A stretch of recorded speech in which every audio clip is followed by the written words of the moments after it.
তুমি একা বসে আছো, চারপাশে কেউ নেই, তবুও মাথার ভিতর চলছে শব্দের ঝড়। তুই পারবি না, সবকিছু তুই ভুল করিস, লোক তো তোকে পছন্দই করে না। এই বকবকানি থামে না, একটা কণ্ঠ তোমার মনকে গিলে খাচ্ছে প্রতিদিন। তুমি নিজের সঙ্গেই যেন যুদ্ধ করছো বন্ধু। এই অশান্ত মনেই কণ্ঠটাই আসল সত্য। এই অশান্ত মনের কণ্ঠটাই হচ্ছে তোমার আসল শত্রু। এটার বাইরে কেউ না, এটা তোমারই তৈরি কল্পনা। তুমি একা নও। এই পৃথিবীতে 80% মানুষ প্রতিদিন এই একই যন্ত্রণার মধ্যে দিয়ে যায়, কিন্তু প্রশ্ন হলো এর শেষ কোথায়, কিভাবে থামবে এই মনের বকবকানি? চলো আজকে আমি তোমাকে বলবো মনের এই অশান্ত গুঞ্জন কিভাবে থামানো যায় সহজ উপায়ে, সত্যিকারের টেকনিক দিয়ে, সত্যিকারের উদাহরণ দিয়ে। আর একবার মন যদি শান্ত হয়, জীবনটাই বদলে যাবে। বুঝে নাও কে কথা বলা হচ্ছে। তোমার মাথার ভিতরে কে কথা বলছে? তুমি না ভয়? তুমি না পুরনো অপমান? তুমি না অন্যের মতামত? যখন তুমি মনে করো আমি ফেল করবো, আসলে এই ভয় তোমাকে বলছে পেছনে ফিরে দাঁড়াও। যখন তুমি ভাবো লোক কি বলবে, এটা তোমার ভিতরে অপ্রয়োজনীয় সমাজ ভীতি।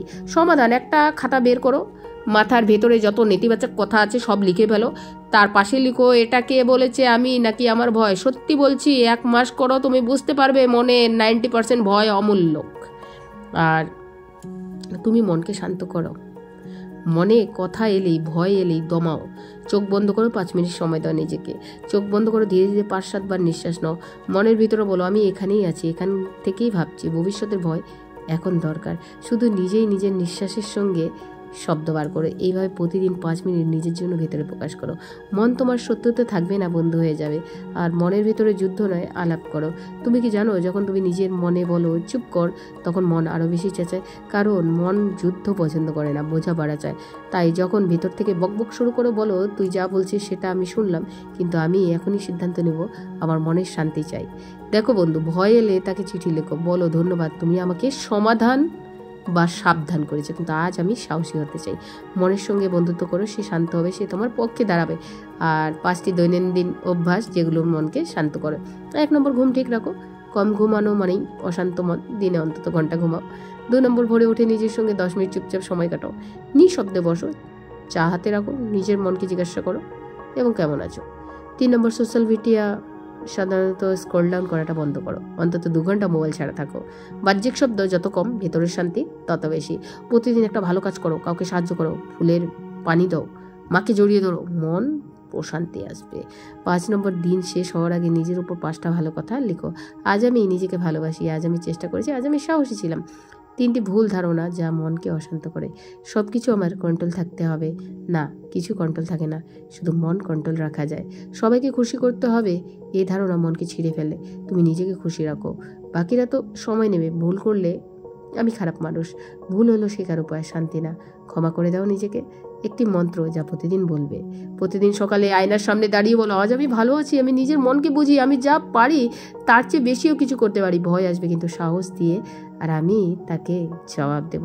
আমি শান্তি খুঁজি আর আমি শান্তির মধ্যেই থাকবো, আমি শান্তির মধ্যেই থাকবো। এই বাক্যগুলো কিন্তু মনকে প্রশিক্ষণের মতো দেয়।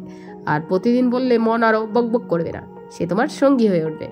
আর আমি কিছু গল্পের মাধ্যমে আজ তোমাদের বোঝাতে চাই। একজন ছাত্র ছিল, নাম রাজু। রাজু সবসময় ভাবতো আমি তো ফেল করব। ওর মাথার ভেতরে হাজারটা ভয়। একদিন এক শিক্ষক তাকে বলল, ওই তোর মনের ভেতরে কি একটা রেডি হচ্ছে মনে হয়, সারাক্ষণ বাজে কথা, তুই সেই রেডিটাকে বন্ধ করতে পারিস না?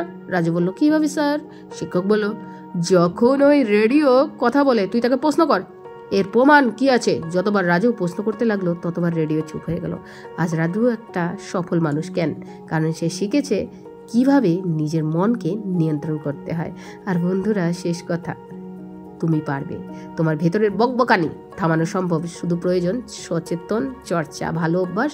আর নিজেকে বোঝো, মন তোমার শত্রু নয় যদি তুমি তাকে বন্ধু বানাতে পারো।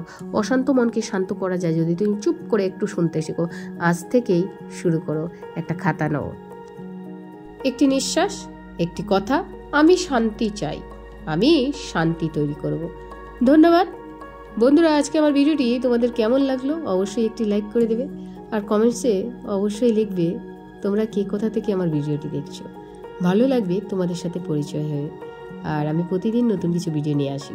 ধন্যবাদ। Thanks for watching.